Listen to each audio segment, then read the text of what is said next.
Alrighty, good morning and welcome to another Security Compass webinar. Today's webinar will be on evolving threat modeling to fit DevOps. Thank you so much for joining us today. My name is Raquel Rodriguez, the events manager here at Security Compass and your host for today's webinar. Before we get started with the content, I'd like to give you a quick overview of Security Compass. For those of you who may not be aware of us until today, Security Compass was founded in 2004 and began with a team of experienced penetration testers. Today, we have come far and work with many large enterprises globally to manage their cybersecurity risk through balanced development automation. We have three key offerings. Our flagship product, SD Elements, enables organizations to deliver software quickly and reduce costs through automation. Our modular role-based e-learning solutions empower organizations to embrace DevSecOps, and our strategic advisory services offer expertise in cloud security, pen testing, and red teaming for a better security posture. Let's quickly go through some housekeeping items. As you might notice, you have all entered the session on mute to reduce background noise. Second, a recording of this webinar will be made available after today's event, and you will receive an email with a link to this recording. We will also be publishing the recording in the resources section of our website. Also, we encourage everyone to raise questions. Please submit your questions into the Q&A chat and we will address them during the Q&A session. If after our session you'd like to follow up with us or you have a topic you'd like to see covered in a future session, please email us at contact@securitycompass.com. Like I mentioned, for today's webinar, we're going to take a close look at evolving threat modeling to fit DevOps. I'm pleased to be here with Altaz Villani, Director of Insights Research at Security Compass, and Ruth G. Lennon, a lecturer in the Department of Computing at the Letterkenny Institute of Technology. Altaz and Ruth, thank you for being here with me today. I know our audience is keen to hear your presentation, so I'll let you take it from here. Wonderful. Thank you very much. I appreciate that, Raquel. So folks, thank you for joining us. Once again, I just want to echo what Raquel talked about. Let's make this interactive. If there are any questions, any comments as we're going through this, by all means, don't hesitate, ask away. This is your chance to go in and let's have a dialogue as a group on this. So I'd like to just at this point, turn it over to Ruth. Ruth, in terms of introduction, why don't you tell us a little bit about who you are, your background, your research areas? Go ahead. My name is Ruth Lennon. I come from Letterkenny IT, which, to make it very easy, I'm from Ireland. Somewhere up at the top north, but not in the political north of Ireland. My research areas are generally web services and the enterprise style architectures, but as I got into that area, I very quickly found out that nobody knew anything about security or was even making any attempt whatsoever to apply it. So I thought, yeah, that's something I really need to spend more time on. I began by doing simple attacks, learning about viruses, finding out that it took me the whole of 20 minutes to get past McAfee. But once I did that, that was all good. Tried to get into threat modeling and realized, what is this threat modeling and why do we need it? And I think I'll leave it at that because that's what you're here for today. Wonderful. That's great. Ruth and I go way back. We are a part of a group that goes in and creates standards, and it's just been wonderful, and just felt that it was a great opportunity to bring Ruth into this discussion, to have us kind of talk about an area that's really important. So maybe, Ruth, if you want to throw up a whiteboard here, let's make this totally dynamic and interactive here. Mm-hmm.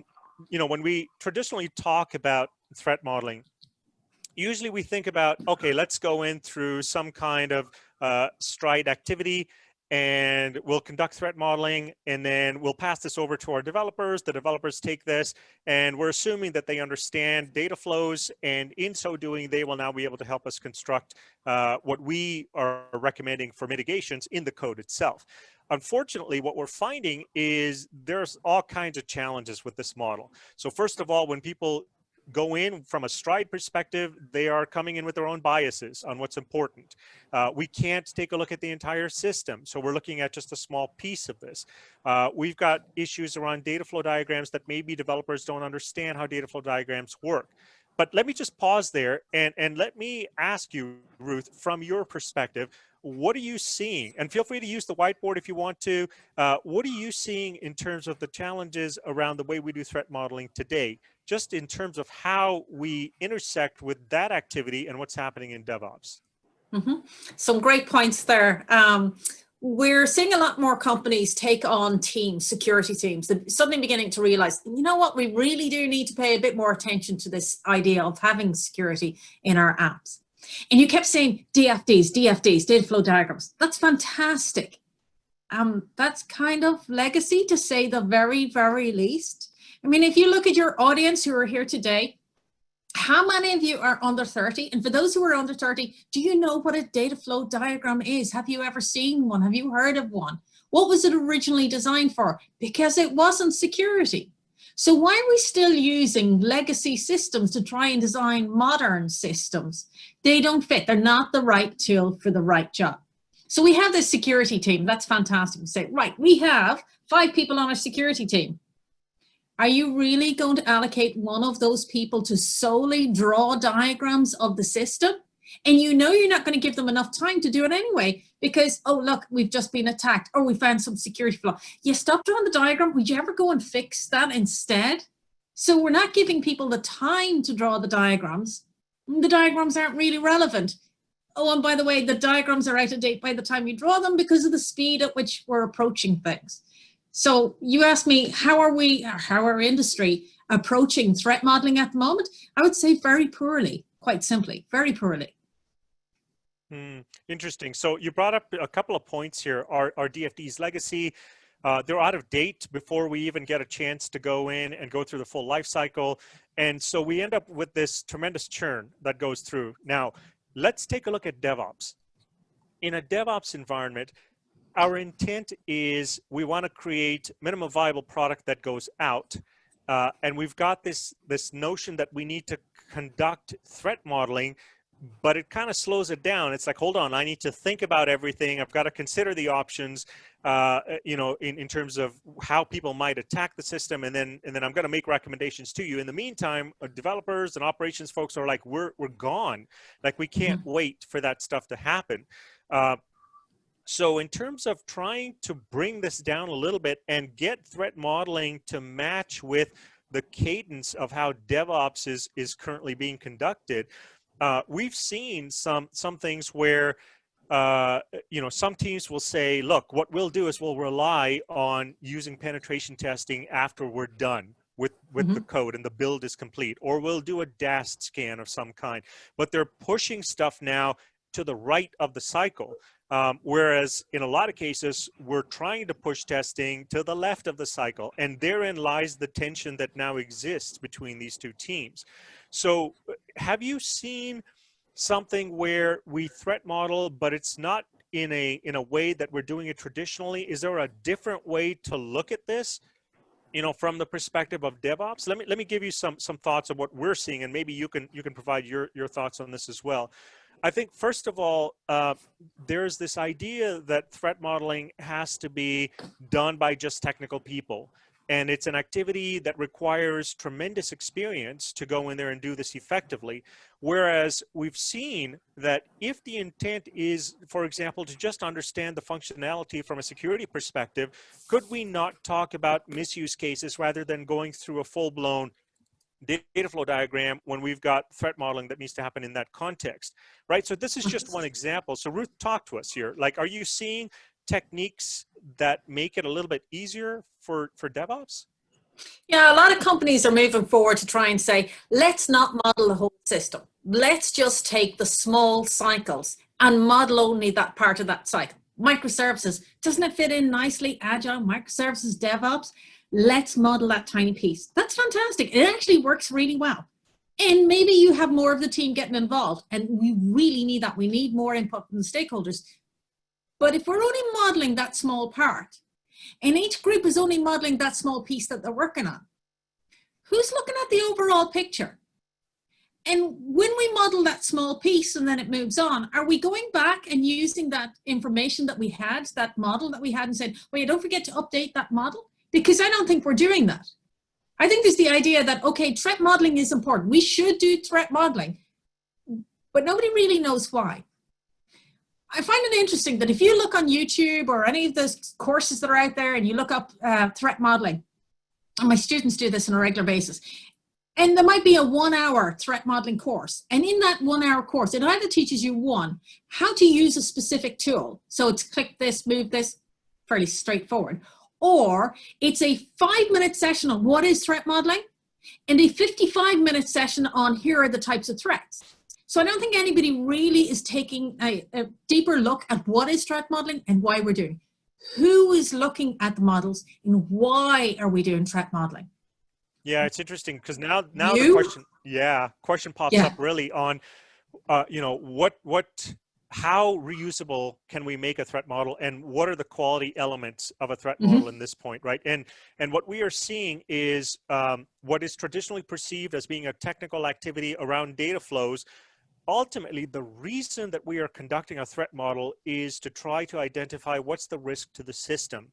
And so I want to open this conversation up a little bit to suggest that even though we're talking about DevOps here, DevOps isn't just a technical activity across the SDLC, but it includes now other teams that have a vested interest in security, right? So we're looking at compliance, we're looking at risk, definitely the security teams are there.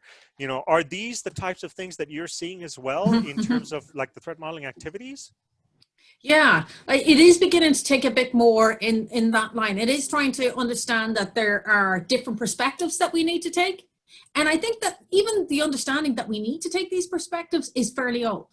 But go back ways. Why are we doing the threat modeling? We want to understand the risk, yes, but the security team know the risk. Maybe the dev team are beginning to become aware of it. The ops team perhaps know, but they know their specific area. They're not so much aware of the other team's area. And in the ops case, maybe we're supporting specifically dev. In the dev case, maybe we're writing code for ops, or so on and so on. I think what's missing here is a lot of the relationships. They're not making clear. Look at your DFD model. How does it go into the relationship? It talks certainly about the flow of information or the flow of data, but it doesn't really talk about the criticality of that particular link or that particular relationship in regards to another relationship. But it doesn't talk about the relationship between the stakeholders and ensuring that information goes through. Because sometimes in security, the risk is not so much what is lost or what is, you know, happening here. It's sometimes what is lost. If we don't make the right stakeholders aware that this is a problem, or we don't make them aware that something has happened that may be slightly out of the ordinary, then how can they possibly fix it? How can they be aware that this is a bigger implication? Yeah. The links in the chain, each individual link, yeah, you test it out, it's fine. Again, our little DevOps pipelines, our little cycles, all good. But when you put them together, there's actually a lot of data that we're releasing through inference. Relationships and involving more stakeholders is something we're still hugely missing, I think. Yeah. So let's ground this conversation then. You know, when we look at threat modeling today, the historic way that we've done this is the output from a threat modeling activity has been a data flow diagram, right? Again, it's not that that's wrong. It's just how reusable can we make it as we continue to move forward? Are there certain cases where a data flow diagram, maybe the value that it offers isn't as great? You know, and looking at how do we now take those cases where a data flow diagram isn't suitable, could we back into this and say, all right, the value that we're trying to provide in DevOps, in the tool chain, or in the DevOps pipeline, or in the value stream is that we would like now to be able to go and help us mitigate the risk. What, you know, if we back this up a little bit and look at, you know, what's out there for the frameworks or the standards that exist, they generally will tell you, here's a policy that you need to adhere to. So what we're seeing is there's this movement, especially when it comes to automating things. It can be really difficult to try to automate a visual threat model, but instead, if we try and extract the same information by using policy statements and trying to make those concrete inside the DevOps pipeline, can certainly help. So just to make this real, you know, we can have something that's, for example, you know, PCI compliant. Now, while the organization needs to be PCI compliant, the application needs to be PCI compliant from a security standpoint. What does that mean to a developer? right? We, rather than looking at threat modeling as a diagram that we could put forward, maybe we can suggest things like, okay, why don't we use a certain level of encryption and inject that into the backlog that the developers can now take a look at, and it resonates with what they're doing, and they can move that forward. They're still being PCI compliant, but it's speaking the language of the business, while the PCI discussion is something that's happening at the business level. And so we're seeing a meeting of the minds this way. So is that, is that resonating with what you're seeing as well? Yeah, there's a lot more push towards automation. And if we take a look at how Agile, and again, how DevOps has pushed things away from traditional documentation, we're not using the old style UML diagrams. They're there, they're still used by some companies, but we're moving on to an understanding that actually, you know what? We have the inputs to the test, we have the code of the test, we have the expected output, and we have the actual output. As long as that's stored somewhere in perpetuity, if necessary, in a repository somewhere so we can see version control and all the rest, that is our documentation. So why aren't we doing the same thing with regard to threat modeling? Mm-hmm. There's a certain amount of information that we can gather using scanning tools and other tools. We know we can represent the data through JSON or similar. We know that we've got a lot of monitoring tools that will allow us to have big visible charts to make this thing a lot more graphical, a lot more easy to understand. Better yet, we're applying a lot more AI to it. So now what's been presented to us is a bit more on what we need. But we don't see that. We're not pulling the information from the tools that we should be pulling them from. Now, there are products out there that maybe aren't taken up as well. I'm a huge fan of open source tools. I know that kind of contradicts the security thing, but I think you just need to scan your tool well and be aware of what you get yourself into. But if you do, there are tools like compliance masonry that will help you automate. You don't have to pay big bucks. One of the best security tools that are out there is a nice and simple ping, or NSLookup, NetStat. There are so many free tools. You don't have to go to big bucks tools to be able to get what we want. Do the same thing with threat modeling. Let's use the tools that we already have for our company. They're used for monitoring, they're used for reporting purposes, and then repurpose them to gather the information we want with regard to threat modeling and say, yeah, does this work? Does this present the information we need? And as you say, it's the language we're using to try and make sure that people understand. I often find when I'm teaching security to students, now I tend to teach courses specifically to industry, not so much to, I suppose, what you would call your traditional students. But the way I go in would be to say, okay, you have this company laptop. Now, are you able to do the course here on this company laptop? Oh, yes, no problem. But is there not some security thing you need to be worried about? No.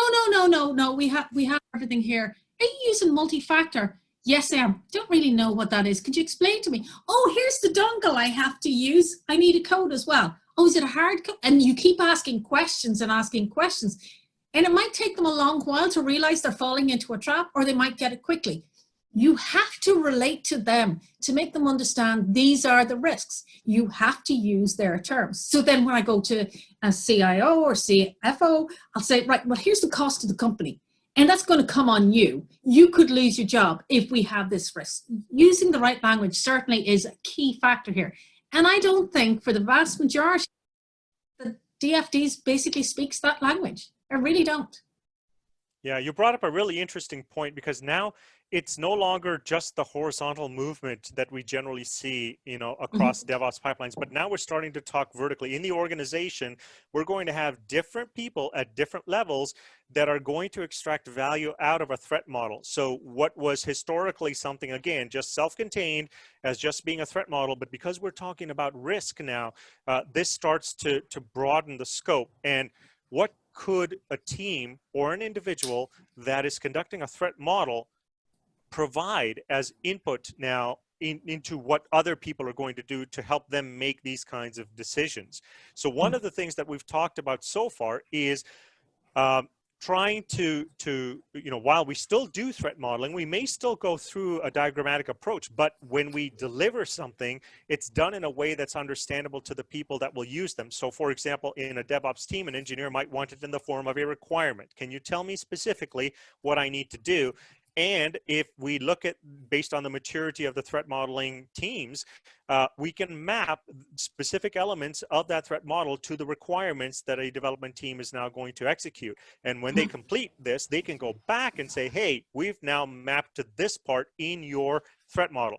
Not only that, but if we look now vertically, we can see somebody who might be a CISO or a CIO saying, can you help me understand how compliant we are? And again, as the threat model goes in, as the development team goes in, as they're now conducting their activities, it rolls back up and we're able to map to that high level policy that exists. And therein lies now the definition of threat model has expanded, and it's not just about the data flows, but it is now starting to incorporate things like risk.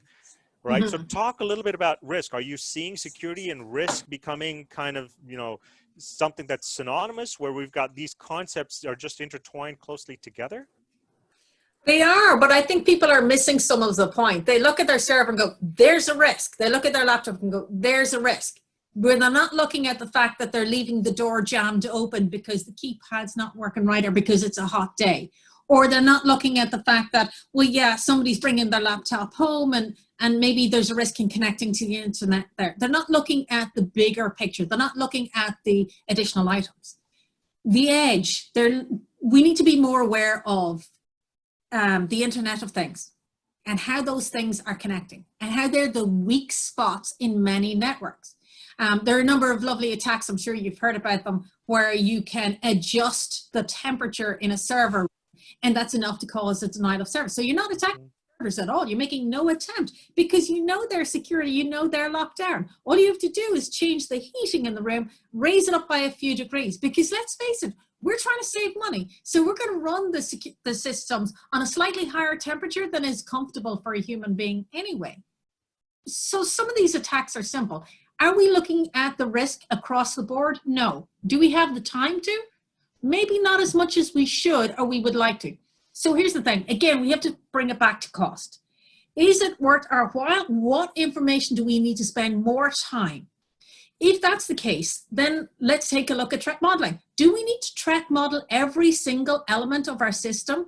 Or do we need to say, what parts do we need to secure most of all? And what elements have access to those parts? And if they don't have access to those parts, if they're a little bit of a blip, if they are an annoyance but don't cause us money, then maybe that's okay. Maybe it's okay to have some things have a little less security applied to them.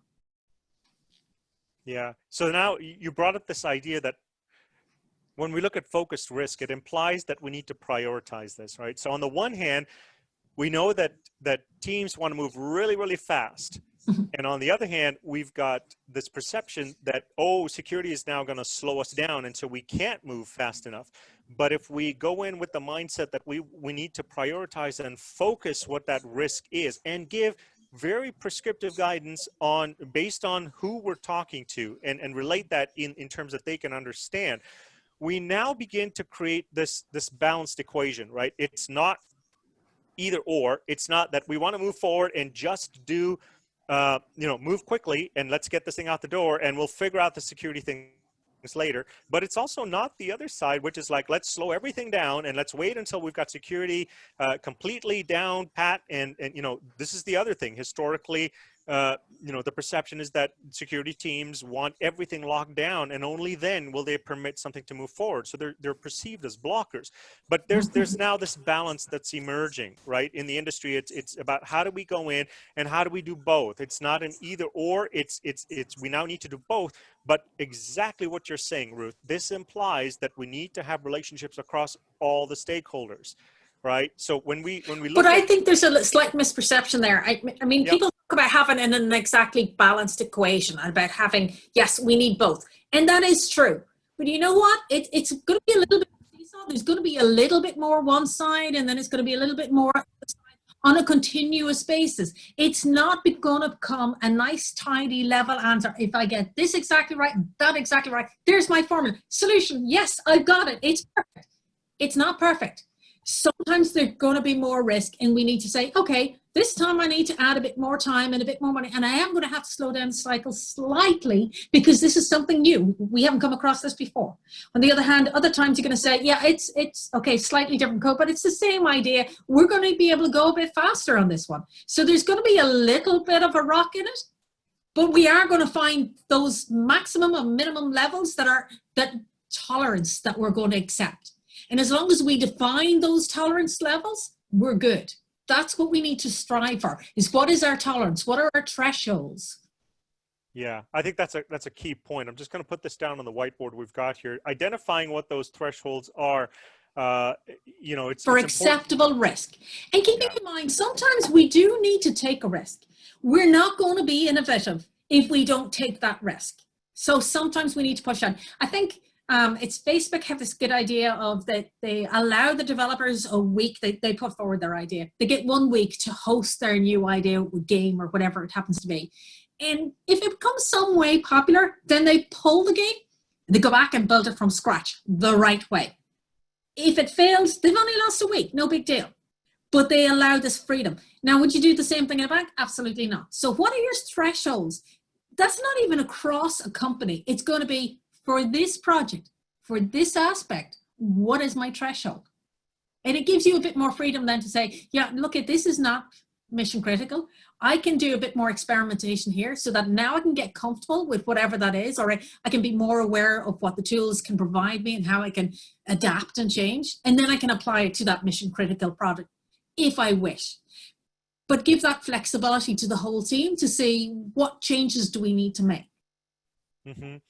So if we push this conversation a little bit, it means that, the natural outcome could be that if we have threat modeling done and we're beginning to radiate this information to other teams based on the threat model analysis that we've done, and there are feedback loops coming in to strengthen the threat model going forward, suddenly what started out as being just a design phase activity becomes across the lifecycle activity, and it doesn't end. Even when we're in production, we're going to see data coming from there, which will help us from a threat modeling perspective. What are your thoughts on that? Yeah, I think you really hit it there. I always say that software is a living thing. Long gone are the days where you write a piece of software, you burn it to a disk and you post it out to people, or you buy it in a shop. Now we're downloading software, and when you download, it's this version. It's not even this version. It's this specific build at this time of day. It changes that fast. So why do we think we can build a threat model and that's it, we're done, we're okay? It's obviously not going to be the case. So what we need to do is continuously feed back that information. And I really want to hammer this point. It has to be information coming from all the stakeholders, because you might see something that you weren't aware were a risk before. And now you suddenly become aware, hey, that's a new threat. Or, you know what, our software is being used in a way in which it was unintended, but it means that we're now susceptible to a risk we hadn't considered because it was never on our map. We didn't think that it could be used in that way.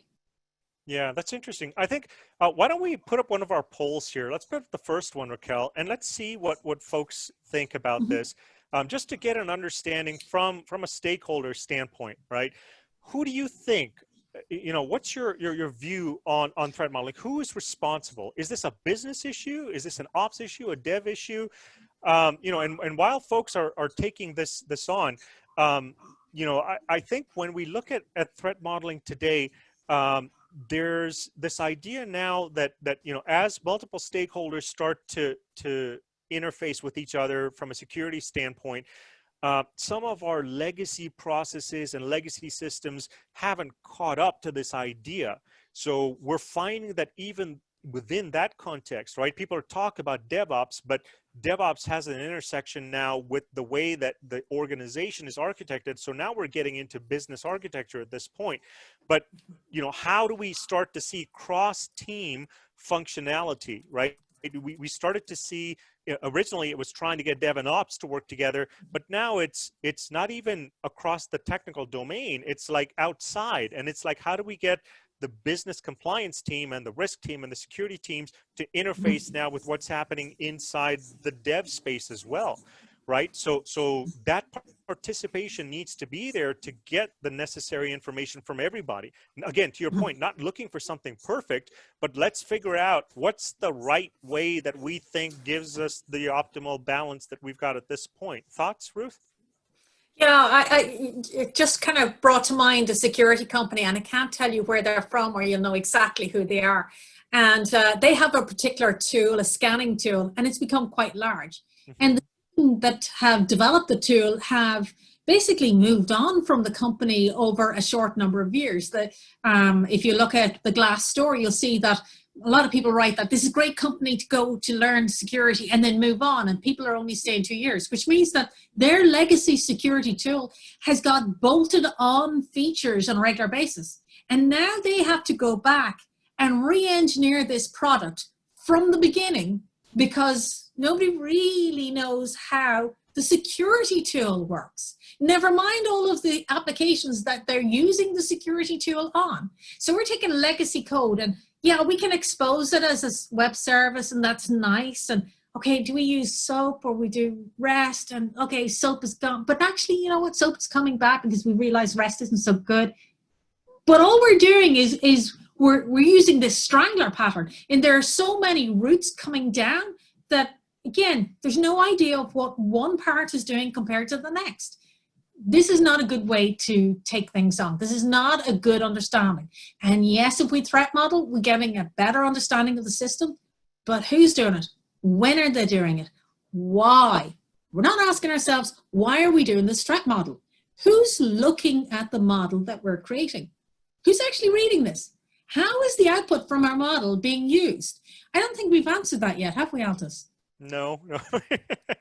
So let's take a look at the poll we have here. The results are in. Most people think that this is a business or security problem. Ruth, surprises, or does this confirm what you're seeing? Yeah, when the poll came up, I go, can I tick them all? Why can't I pick one? It's more surprising that nobody said it was a QA problem. Nobody believes that threat modeling is part of your testing or part of. I think, yeah, understanding it is a business problem is good. It's really important that business understand that it's there and why. But why do we see it as being a dev problem? Or is it just a priority issue that you've got here and saying, well, if I have to pick one, it's going to be business? I hope that's the answer. I really hope that's the answer. It's interesting. Actually, we do have in the chat window. So Jay, thank you very much for your comment. It's where's the option for all of the above? Right? Yes, so like you. Really, you were forced to select one. So, okay, faulty poll, get it, not a problem. I think, you know, we've got this idea now that everybody needs to take a look at this, and it really is multidisciplinary. And it's true to what Jay was talking about as well, right? I think what I heard historically was, you know, back in the day would be, if you're a developer, the assumption is you already know how to code securely. Right, and you know how to do all this stuff that makes us more secure as we go through the pipeline, but that is not in fact the case.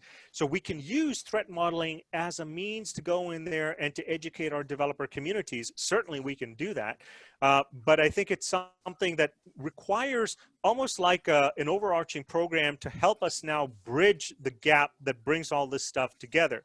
Now I've heard this idea. I've got to stop you because, you know, a colleague of ours continuously says that the problem here is education. And although I'm an educator, I have to agree with him. I really do. When you learn, whatever your program language is, I don't care, but I'm going to pick Java just because. Did you learn what a variable was and just say, okay, it's a box to store some information? Or did you think, well, this is a box and here's why we need to store it here and that's insecure? And, you know, this idea of public, private. Oh, and by the way, private doesn't mean private if you're talking about web service anyway. But never mind all. Did anybody sit down and tell you all of this stuff? Or did you just learn, yeah, that's a variable, move on, move on. We don't take the time. And worse, the government has said, okay, we're going to cut the amount of funding that goes for universities or IoTs or whatever your relevant educational institute is. So something has to go. What could go? Oh yeah, security. I mean, we don't really need that because we've got a security team. A couple of years ago, I had a very interesting meeting with a company. Again, I'm not going to name the company, but it's quite a large American company. And they said, oh, we'd like you guys to write a course for us on data analysis. We really want to do a bit more with our big data. We have a lot of data flows, data lakes, and all of that. Okay, great. So writing down notes. So what did they feel was important? We said, okay, but we need the module on security. And they go, no, wait, what? You don't need a module on security. No. We don't need anything on security. We don't need our data analysts to be aware of security. And at this point, I put my pen down on the table and I close over my copybook and I think, no, there's really no point in getting much further in this conversation. They said, well, we have a security team, so we don't need our analysts to know anything. How do you know to ask your security team a question if you don't know that there's a potential issue or that there could be an issue? We're not bringing everybody in. We're still not doing it right, not from the lowest possible levels. Yeah, it's interesting you bring that up, Ruth, because I'm looking at the comments here, and Ray has got a comment. It says, it seems the questions are, what is the design of the system and how will it be used? How could someone attack or abuse the system? And what do we want to do about it? Right. Mm-hmm. And I think, when we put the lens of looking at this thing from different perspectives, we are trying to create a system. What do we perceive to be the ways that people might abuse the system? And this has a risk angle to it. It has a technical angle to it. It has an operational side to it, right? From a risk standpoint, we might decide, well, we know that this is going to happen, but what we'll do is from a mitigation standpoint, we're going to offload this to a third party and we'll say, can you help us? And so you kind of create an insurance model against something like this. Okay, whereas if you're someone from the technical team, go ahead. If you ask somebody, right, take any company and you say, right, I'm going to ask the CEO, I'm going to ask the CFO, I'm going to ask the secretary or the receptionist walking in the door, I'm going to ask a dev and ops, I'm going to ask a range across the board of my staff. What does our company do? Or what is the purpose of anyone? Pick a product. I don't care what the product is. Pick a product and say, what does this product do? And I guarantee you're going to get 10 or 20 different answers for what that product does. So if you're going to say that our threat model is going to be, what does this product do? Which of those 20 answers are you going to take if we don't involve everybody? Mm-hmm. And go back to something I said earlier. You designed the product to do X, but that doesn't mean that's what the product's going to end up being used for. Somebody takes the code and goes, you know what, I could use it for this. And they're applying it in a different way, which may bring to light new issues. So it's not enough to think about those traditional 4 questions about, well, this is what I need to know for threat modeling. Yeah, but you need to get more people to think about it. Outside of yourself, you can't see for the forest for the trees. You're too deep into it. You know what it should do. You're not asking, what does it do? And they are different questions. Yeah. Ruth, it's interesting. We talk about involving multiple people in the threat modeling activity. And I want to talk a little bit about speed again, because our goal here is to try to do threat modeling to help us move quickly. So on the one hand, what we've put on the table is if you try and do this in a silo, what will end up happening is you could end up creating a lot of rework, thereby slowing the system down before you get things out. On the other hand, there's an argument sometimes I hear, well, if we involve too many people, then there are so many opinions that it's going to slow us down anyway. So how do you reconcile these two? Yeah, your 2 pizza Microsoft teams, get them involved. Again, great answer. But then we lose that overall picture. We will lose the wider system. So you do need people working on the different elements, and you do need those reusable elements, so that we can take them from a central repository and then modify them as needed. We need to keep a track of where those system elements are used so that if there is a change, everybody's aware of the change. A notification will go out of a change to the model. That way we can be aware. But again, back to your company, no matter what company you work in, when you get these notifications on a regular basis, do you just set up a rule in your email to say, yeah, let's push that straight to the bin because I don't have time to read that anyway. It's probably not relevant because we all get too many emails. So now how do you make people aware of those changes as they go through? You do need a human in the middle. You do need that checkpoint to make sure, and that's what they are. They're a guard point. They're a gateway to make sure that, yes, we know that this has been passed off. We know that this has been checked to a certain level before we do the final push out that door. Yeah, it's fascinating. I'm looking at the Q&A panel here, and Jay had a comment earlier on.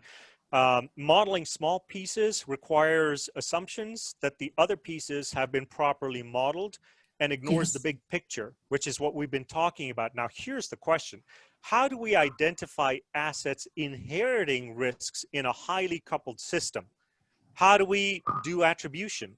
How do we iteratively threat model in Agile without losing that portfolio view in huge companies where security SMEs just can't possibly scale? So it's a loaded question, and there are multiple parts to this. So let's kind of take this thing apart, right? We absolutely, if we go in there and we threat model just a piece of this, we are making some assumptions. There's no question, and those assumptions come with certain risks. So Ruth, in terms of looking at this from a modeling perspective, how can we go in and how do we now get risk inheritance in all of this? Because ultimately we'll have these different teams and we want to create a scalable security model. Can you talk a little bit about risk inheritance and threat modeling?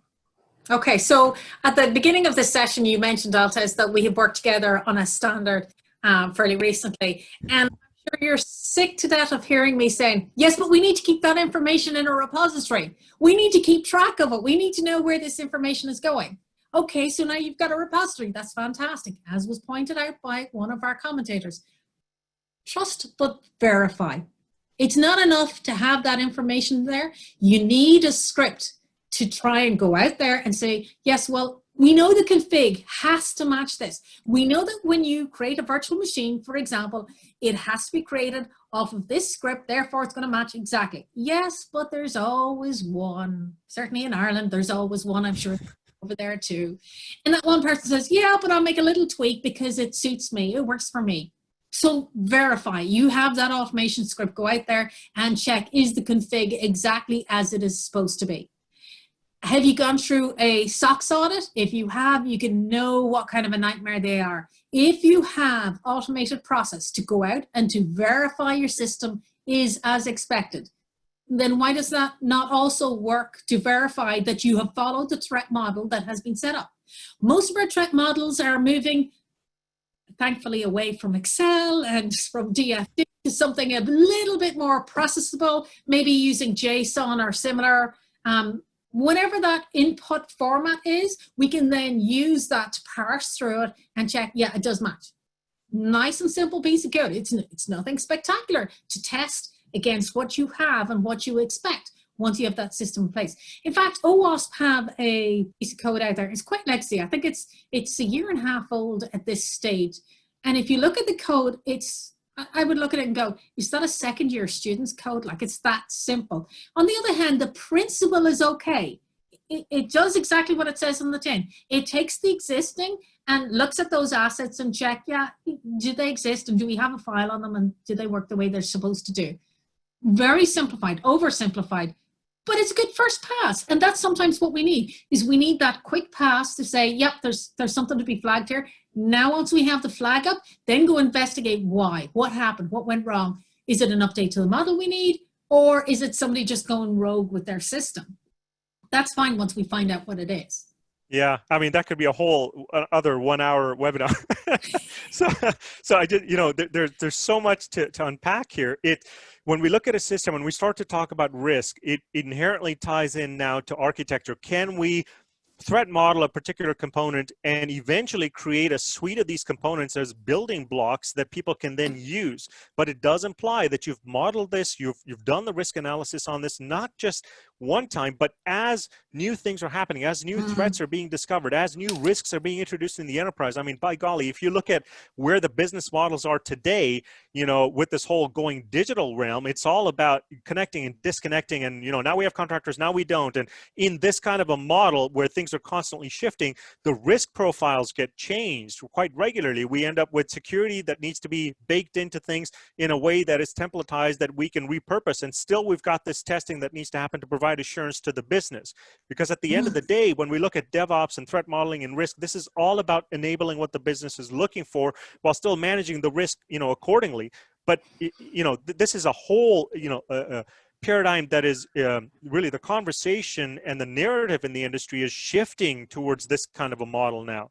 So let me just take this one step further and to kind of tease out some additional question from what Jay had talked about. How do we now do this iteratively? Right? We talked about we can't do a one-time big bang threat model. By the time we get to the latter stages, maybe this is out of date, we've discovered new things, or even in production, we've got feedback loops coming in now. But in DevOps, it's all about MVP. We've got the minimum viable product gets shipped out. So how do we do threat modeling iteratively? You talked a little bit about making sure we've got the test cases in place. You talked about creating things that are like almost like policies that get pushed through. Any other thoughts on how we can do this thing iteratively?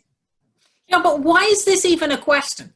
If this isn't a question with regard to regular software testing, testing for errors, testing for bugs, why does it become a question with regard to threat modeling? Simply automate the process using the various tools that are out there. We use automation scripts to run them on a regular basis. As soon as you do a push to your repository, whether it's GitHub or other, it doesn't really matter, that should trigger an event, and that event is to run your security tool, to run your threat model, to check that the configuration matches what is expected.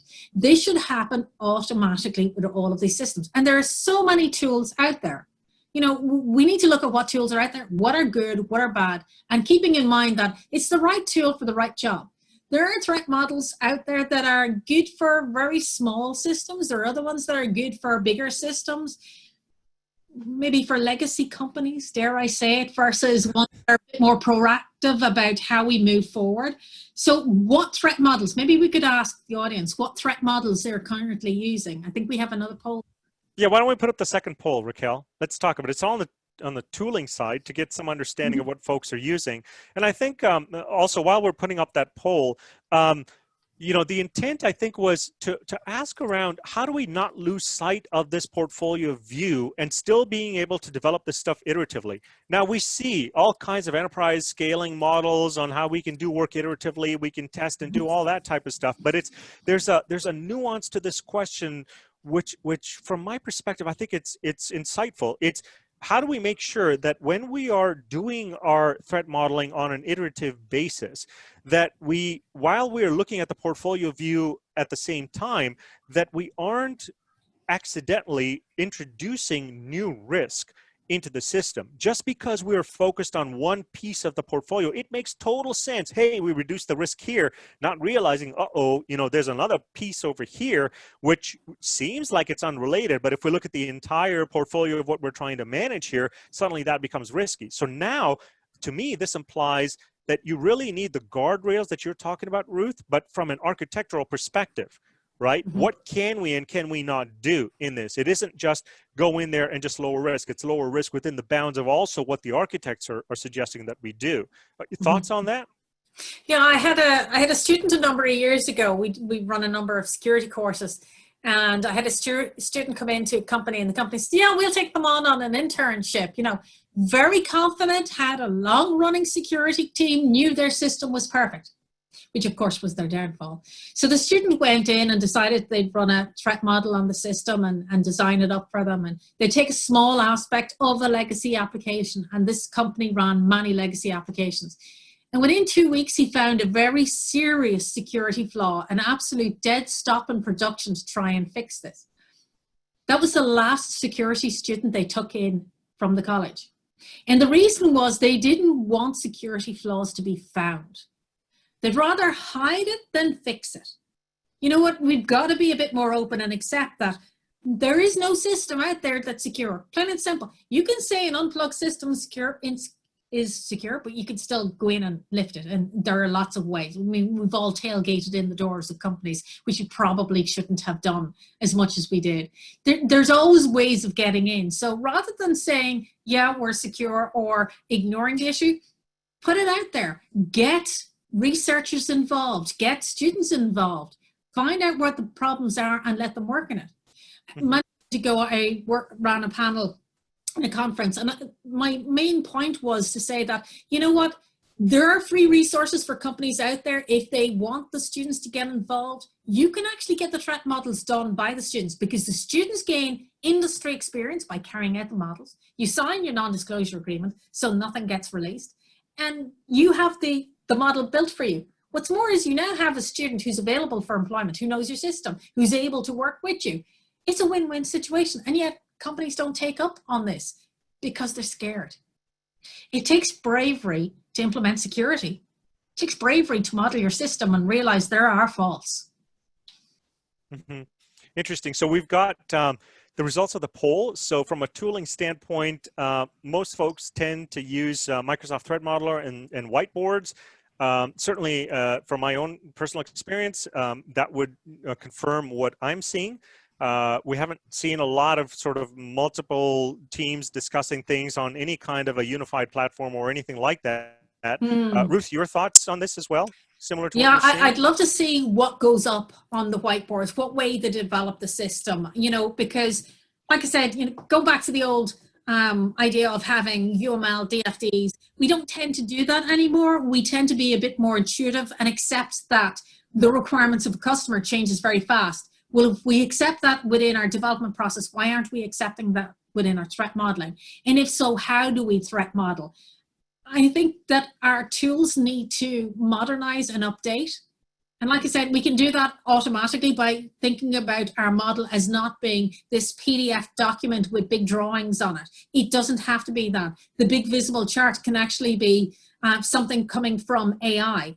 I don't think that's something we've discussed at this point, but we really need to use machine learning and artificial intelligence to start looking for these risks for us. And yes, it can be hard at the beginning, but once you have it set up, it can be intuitive about finding new issues, about finding where those problems are occurring. And generative programming, following on from that, you can get the code to write new code for itself to search for these threats.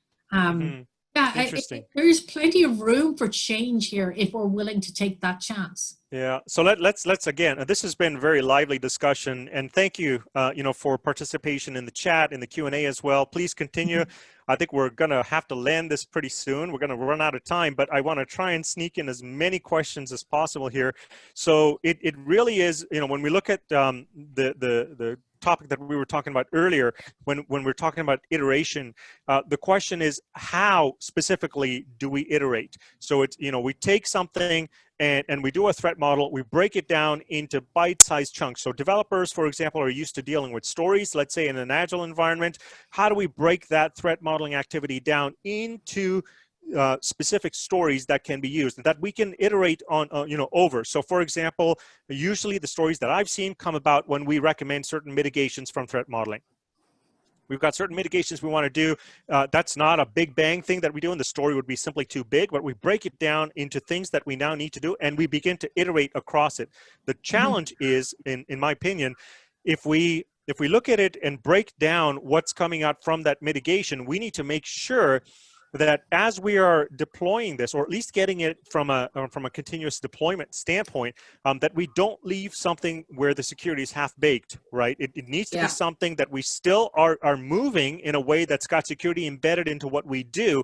But if there are things that absolutely must make its way through before we deploy, then we basically tag it as such. This really has to be a requirement before we're able to go in there. And it helps when we do sprint planning, we prioritize, and that's how we work with this from an iterative standpoint. So it's, again, taking what we do from a mitigation and from a risk standpoint, taking that lens and putting on the lens of a developer and moving it forward from that perspective. So I hope that addressed what that particular question was. So taking it one step further then, you talked about some of the tools that could be used, and just in terms of what are the specific things that we would be checking for. So now let's say we go in and we have these stories that have been put into the production pipeline. We go in. So Ruth, talk about the testing side of this then, right? Do we go in and are we looking at now saying, okay, if we said that we were supposed to use a certain level of encryption, for example, we now test against that when it comes to the testing cycle? Is that generally how it works? Yeah, well, think about your defined as done. Why And why don't we think about it in lighter terms? What is our defined as done? Is security a minimum requirement? And it should be. And if so, then that has to be part of our defined as done. When we try to do a pull to a repository, we normally have a code review. We have one of the other developers check our code. Why don't we make it compulsory that we have one person from the security team check that the security aspects are also done? These are not hard things to implement. What it takes is the bravery to actually say, yeah, I want this done. I want a person who will take the time. Give me a person for a half a day a week to do that. That's where you start having the issue. How do you argue the budget of getting somebody to do the threat modeling? And I think that's where you have to be a bit creative of saying, here are the risks. Here's how much time it takes you to do your audit. Here's how I can automate and make it faster. Here's the cost of finding a bug. Here's what we will lose in potential revenue and in repeated custom. Here's how I can fix that. Those are the areas we need to work on in order to get this. But we do need to have security there in that final review before we pull to that repository. Yeah, yeah. And when it comes to scaling, I think this will be the last question that we'll take on, last comment, and then we'll have to bring this to a land. But when we talk about scaling, right, 10,000 plus developers, thousands of apps, lots and lots of, like scaling issues start to come in. It's something where eventually when we look at automating this stuff, you really have to get away from trying to look at doing this manually. It has to be something that's based on a platform that integrates these various domains together. And for example, if we've got something that's architectural and we've got constraints against that, then there's got to be a policy, and it starts to become security policy driven all the way through. But when we get to the testing, it's at the stage where we've got concrete activities that we have performed against that policy. Right, to try and get everybody in the room all the time for thousands upon thousands of applications, I think it just doesn't scale very well.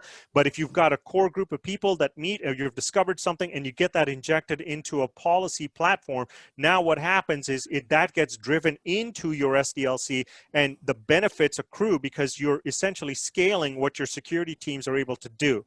And that's essentially how this unfolds. That was a brief answer, but if there's any additional questions or comments, feel free. I'd just like to remind people that, again, something that you don't often hear in the courses or other blogs that you see about threat modeling, the threat model that you create is a security risk. Just keep that in mind, because you're exposing what risk you have or what potential. But it's not even just that. It's the design of the system and how those system elements interact. That information may seem okay now, but maybe some new attack is coming up in the future. So we do need to protect the information we're creating as well as everything else. Wonderful. And with that, I'd like to now hand it over to Raquel. Raquel, take it away.